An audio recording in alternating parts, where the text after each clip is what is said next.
Hello, my friend, and welcome to Wisdom Trek. I am Guthrie Chamberlain, your guide to wisdom and creating a living legacy.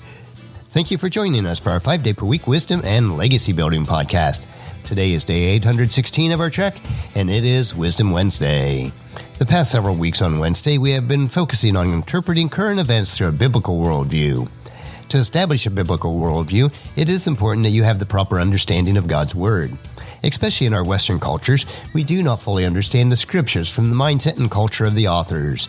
In order to help us all have a better understanding of God's Word, I would like to invest the next several weeks reviewing a series of essays from one of today's most prominent Hebrew scholars, Dr. Micheal S. Heiser. He has compiled a series of essays into a book, I Dare You Not to Bore Me with the Bible. We are broadcasting from our studios at the Big House in Marietta, Ohio. If you ever invest much time around teenagers, and even adults for that matter, you will soon realize that within a certain group, they start acting very similar, dressing the same, walking the same, using the same vernacular, and even taking on many of the same practices and traditions. It was not any different when God called Abraham as a chosen person to start a new nation. Abraham, Isaac, and Jacob, and indeed the entire nation of Israel, had many of the same practices, habits, and traditions of the surrounding nations and peoples groups. We in our Western culture and society, through the millennium, have morphed into a much different mindset and practices. Because of this and the practices we have adopted, it is difficult to take on the mindset of the ancient Israelites and their surrounding nations. So our essay for today is titled, Walk Like an Israelite. Dr. Heiser explains his mindset change came during graduate school, when he took a course on the Ugaritic language, which came from the Persian area and dates back to the calling of Abraham. Isaac puts it this way, Cuneiform tablets changed my life, and I'm not kidding. As I look back on my 15 years of graduate school and biblical studies, the turning point on how I view the Bible was my course in Ugaritic, a cuneiform language very similar to Biblical Hebrew. The class compelled me to transform how I read the Bible in context, from native platitude to issues of spiritual integrity. Dr. Heiser says it was his Bible study epiphany.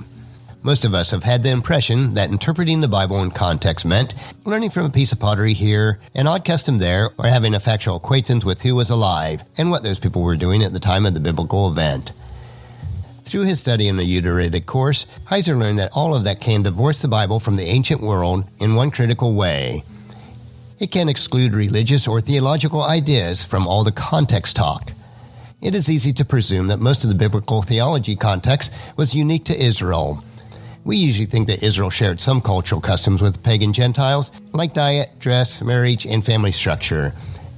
When we come to think about Israel's religious worldview, we think that it was uniquely handed down from heaven, having no common links with paganism. But this is just not true. The similarities to the Ugaritic tablets are striking. For starters, the people in the city of Ugarit, which was a city-state in ancient Syria, described their gods in words and phrases that were used in the Old Testament. In a number of cases, this is actually word for word. Their chief deity shared the same name, El, as the God of Abraham, Isaac, and Jacob.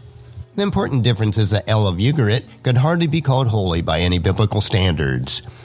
The honorary titles and other descriptions of the Ugarit El and his primary assistant Baal are applied to the God of Israel in many passages in the Old Testament. There are other examples. The behavior of the prophets and the use of divination compared to casting lots or consulting the ephah have clear ancient Near Eastern parallels. The design and purpose of the Ark of the Covenant align well with the boxes known as pluggerins in ancient Egypt. Trial by ordeal, such as what is found in Numbers chapter 5, where a woman accused of adultery must drink a potion to test her fidelity, occurred also in surrounding cultures. The term for Israelite sacrifices are found in the ancient Gentile religious text. Another example is the belief that the sky was a solid mass as part of the ancient Near Eastern cosmology is shared by the Bible. In Job chapter 37 verse 18, he makes the skies reflect the heat like a bronze mirror. Can you do that? In Proverbs chapter 8 verse 28, I was there when he set the clouds above, when he established the springs deep in the earth. In our thought process, the notion of the seat of our intellect or emotion is referred to heart or mind. In the ancient Near Eastern thought, including Israel, the intellect and emotions were the kidneys or intestines. This is common throughout the ancient world. So what are some of the spiritual lessons and implications about this? Discovering some of these nuances may be a little bit shocking. Can God use a temporary discomfort of our mindset to produce honesty with our understanding of biblical text? we need to think like an ancient Israelites to better understand the Old Testament. Israelite religion had some significant divergence from the other religions in the surrounding nations, but on a whole there were more similarities than differences.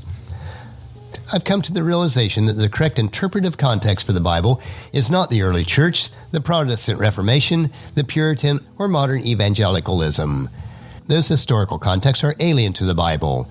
Rather, the context for understanding the Bible is the historical, literary, intellectual, and religious context in which it was written. Although he could have done so, God did not change Israel's culture when dispensing the truth. He didn't give the Israelites a new culture that was dramatically distinct from Israel's neighbors. The choice would have produced something indecipherable for the people of the time. That would have undermined the whole enterprise of communication. What this means is that inspiration operates within cultural contexts chosen by God and His sovereign wisdom. We cannot honor God's choice of communication strategies if we refuse to ignore the deep worldview connections shared by both Israelites and pagans. The profound contextual overlaps between Israel and her pagan neighbors was a wise theological tactic on God's part. When divergence in Israel's theology appeared in the text, and there were some dramatic, stark points of contrast, they screamed for attention on the part of the ancient reader. Unlike the pagan deities, Israel's God could not be cajoled like an idol. Yahweh could not be brought down to earth and tamed. Laws and sacrifices were set in specific covenant contexts, giving them a unique theological dimension. Yahweh would rather have faith and loyalty than sacrifice, as the prophet Samuel tells us in 1 Samuel chapter 15, verse 22. But Samuel replied, "What is more pleasing to the Lord, your burnt offerings and sacrifice, or your obedience to His voice? Listen, obedience is better than sacrifice, and submission is better than offering the fat of rams." Well, that will conclude our essay for today. Next Wisdom Wednesday, we will look at Dr. Heiser's next essay titled, "Even the Bible Needed Upgrading." I believe that you will find this another interesting topic to consider as we build our biblical worldview.